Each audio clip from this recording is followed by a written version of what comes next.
The Jomglus Files by Kyle, Avery, and Jason. Chapter 1. Jomglus Smith, a worker at the bean growing facility, had been working all day long. He grew tired of his work and longed to play the fiddle. "Oh, how I wish I could play the fiddle," he thought. As the days passed, Jomglus grew weary and tired without the presence of his blessed fiddling. He thought back to his glory days of fiddling, back when he was playing with the greats of northern Nebraska, Jomby Johnson, Wazuzu James Deupsentipedis, and John Lennon. Together, Jomglus and his crew of undefeated fiddlers toured all of northern Nebraska as the Nebraska Nines, gaining many dollars in tips. They had used the tip money to fund Rongel, their manager, who was a massive asshole, and he was a peepee head too on top of that. Man, I miss those days, thought Jomglus, but I do love beans also, so I guess it's okay. And with that, Jomglus went back to making his beans at the bean-growing facility. Jomglus worked day and night, plucking only the ripest of beans from the bean plants. As he worked, he sang the Bean Song, which he had composed while touring with the Nebraska Nines as a devotion to their love for beans, and because they hated the other stupid bean song that sucked. When I'm alone, on my darkest days, sitting in the corner in a daze, the lovely feeling we all know well, of beans in the mouth that comes to quell these feelings of agony, pain, and suffering. Nothing better than beans for the stuffing, huffing, puffing, searching for beans. There they are, on top of your jeans. Jomglus on the beat. Picking beans, the taste and meaning is convoluted. Just like my brothers here, our bean beginnings deeply rooted. Nebraska Nines, you know we finna have your records muted. Our bars so clean that they make all of yours seem polluted. Yo, Jomglus, that was fire!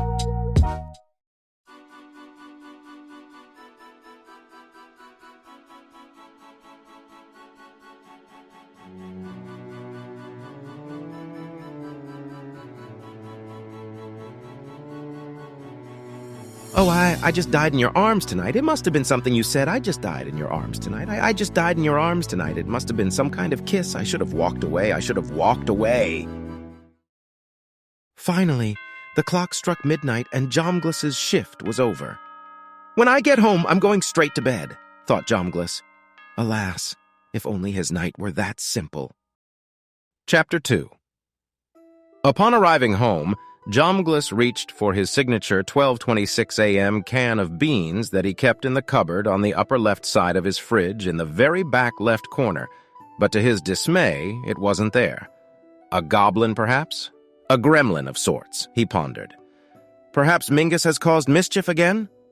Mingus, of course, was Jomglus's devious rat nemesis who had followed him home one day after his shift at the bean-growing facility and caused trouble ever since. After looking around for 2.334 times to no avail, Jomglus gave up on his search, opting to skip his signature 12:26 a.m. can of beans and just have his signature 12:38 a.m. can of beans once the time came. In bed eating his beans, Jomglus reflected on his time at work. Man, I sure as heck am working all day and night as well. This was a true fact that Jomglus had just stated within his mind. Welp, that's enough thinking for today, he thought. Time to catch some Z's. Jomglus attempted to forget about the mysterious circumstances surrounding his signature 12:26 a.m. can of beans as he drifted off to Dream World. Chapter 3. Dream World was a spooky place with lots of gnomes and also goblins too, which are real, by the way. Goblins are the spookiest creature, Jomglus thought in his mind. Another true fact, as is proven in Grinkler Gobble's book, Goblins, the Spookiest Creatures.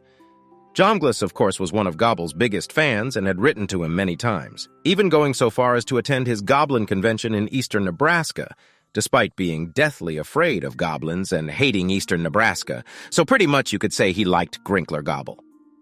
In the dream world, Jomglus met one of very few friendly gnomes. Wow, thought Jomglus. This is the first gnome I've ever seen in my life. Once again, a fantastic true thought. My name is Smelgor, said the friendly gnome, and my sole purpose in life is to protect those who hold the fiddle so dearly to their heart, a trait I sensed from you the moment I tasted your air. Jomglus smacked Smelgor clean across the face. "When did I ever say you could taste my air, you fucking Smelgor?" Smelgor's body flew across the room and fell motionless onto the ground. He had died the instant Jomglus's hand made contact with him. "Oh, shoot," said Jomglus. Not wanting to go to jail, Jomglus fled the scene. After he had ran for quite a while, he heard sirens back where he had absolutely shitted on Smelgor. Yeah, we got a dead Fwinley gnome, Huey. Yeah, pretty much looks like he got absolutely shitted on by the looks of it." Enter Detective Binkle Snop. Well, if it ain't Smelgor. By their looks, ain't had a new shirt.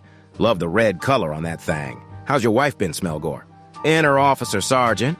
I hate to break it to you, sir, but unfortunately, Smelgor, that's not a new shirt. Ain't that right, Smelgor? Cut back to Jomglus fleeing the scene.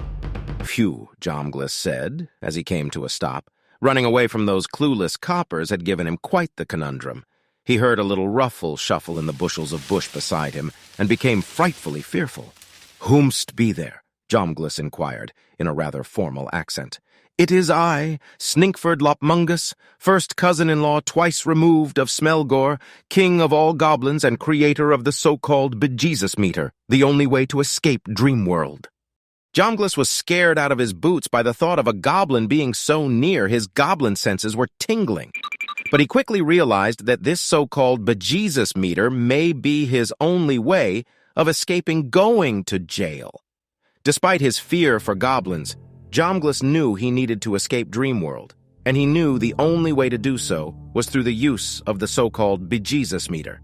Jomglus knew what he had to do. "I need to steal the so-called Bejesus meter. Shit, thought Jomglus as he went in for a very big slap against Sninkford Lopmungus. "You will feel this one for the next 2 days!" Jomglus yelled out of rage as he went in for the finishing blow.